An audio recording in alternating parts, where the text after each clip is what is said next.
नमस्कार किसान भाइयों, सयाजी सीड्स की आत्मनिर्भर किसान सीरीज के 19वें एपिसोड में आपका स्वागत है। हमारा आज का विषय है ग्राम पंचायत द्वारा पट्टा जारी करने के नियम, जो उन भूमिहीन किसानों के लिए है जो गरीबी रेखा में आते हैं और उन्हें पट्टे की जमीन की सख्त जरूरत है। किसे मिल सकता है ग्राम पंचायत की जमीन का पट्टा? भाइयों, ग्राम पंचायत के अंदर ऐसी बहुत सी जमीन होती है जो बिल्कुल खाली पड़ी हुई होती है। भारतीय संविधान के मुताबिक ऐसी सभी बेकार पड़ी जमीनों को गरीब किसानों को दी जानी चाहिए, जिससे उनकी आमदनी का जरिया बहाल हो सके। सेना के रिटायर्ड अपाहिज व्यक्ति या भूमिहीन शहीद के परिवार वालों के नाम भी जमीन के पट्टे का आवंटन किया जा सकता है। अगर आप संबंधित मंडल के निवासी और खेतीहर मजदूर हैं, तो आप जमीन के पट्टे के अधिकारी हो सकते हैं। अनुसूचित जाति, जनजाति, पिछड़े वर्ग या गरीबी रेखा के नीचे रह रहा कोई भी व्यक्ति इसके लिए आवेदन कर सकता है। ग्राम पंचायत भूमि के पट्टा आवंटन की प्रक्रिया।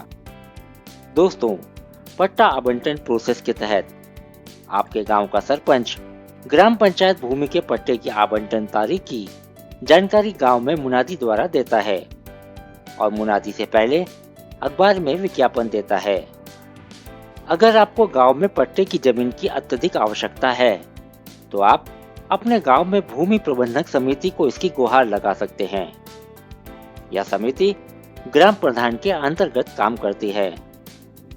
गांव की ग्राम पंचायत समिति गांव में आपके नाम का प्रस्ताव करती है और इस प्रस्ताव के आधार पर एसडीएम और पटवारी की रिपोर्ट जिला कलेक्टर को भेजी जाती है। भाइयों, एक नए अध्यादेश के मुताबिक अगर आपके पास गांव की किसी जमीन का कोई सरकारी पट्टा है और आपको उस भूमि को जोतते हुए पूरे 5 साल हो चुके हैं, तो जमीन जोत रहे काश्तकार यानी आपको उसका मालिकाना हक मिल जाएगा। इस प्रकार से गांव की बंजर भूमि को आबाद करने पर अंत में वह जमीन अपने आप आपके नाम हो जाती है। डीएम यानी कलेक्टर के पास किसी भी पट्टे को रद्द करने का अधिकार होता है।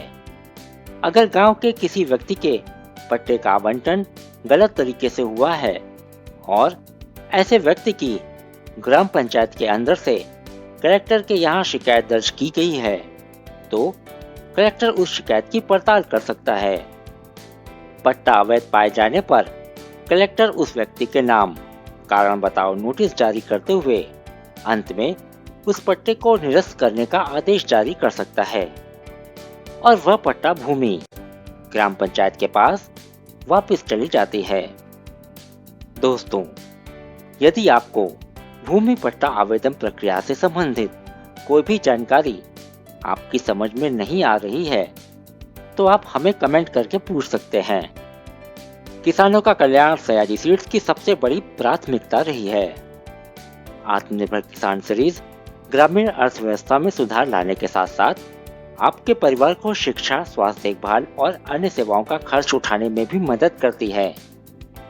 सयाजी सीड्स के नए वीडियो को देखने के लिए हमारे वीडियो को लाइक, शेयर और सब्सक्राइब करना ना भूलें।